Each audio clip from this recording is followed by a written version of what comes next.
Hello' guys, মই কবিতা মোৰ চেনেললৈ আপোনালোকক স্বাগতম জনাইছোঁ। মই আজি এটা চিকেন ৰেচিপি আপোনালোকৰ আগত আগবঢ়ালোঁ দেই। বাবে মই কেপচিকাম, পিঁয়াজ, আদা নহৰু, বিলাহী, আলু ইত্যাদি মই যোগাৰ কৰি ল'লোঁ।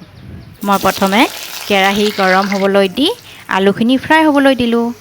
ফ্ৰাই কৰি কেপচিকামখিনিও মই ফ্ৰাই কৰি ল'লোঁ। মই কেৰাহীত গোল গোলকৈ কাটি লোৱা পিঁয়াজখিনি দিলোঁ। তাৰ ওপৰত মই কেইটুকুৰামান নহৰু দিলোঁ। তাতখিনি মছলা লাগে যেনেকৈ জিৰা, ধনিয়া, ৰেড চিলি ইত্যাদিবোৰ মই দি দিলোঁ।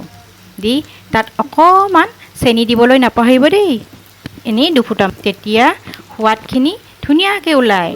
তাৰপিছত মই চিকেনখিনি বহাই দিলোঁ। দি মই তাত আলুখিনি, বিলাহীখিনি আৰু কেপচিকামখিনি ঢালি দিলোঁ। ধুনীয়াকৈ ফ্ৰাই হোৱাৰ পিছত অকণমান লাষ্টত চিকেন মছলা দি মই উতলিব দি মই নমাই দিলোঁ। মোৰ চিকেন ৰেচিপিটো কমপ্লিট হৈ গ'ল। আৰু এনেকৈ আপোনালোকে বনাই খাবচোন, ইমান টেষ্টি লাগে। ভাল লাগিলে চেনেলটো ছাবস্ক্ৰাইব কৰি দিব। আজিলৈ আহিছোঁ।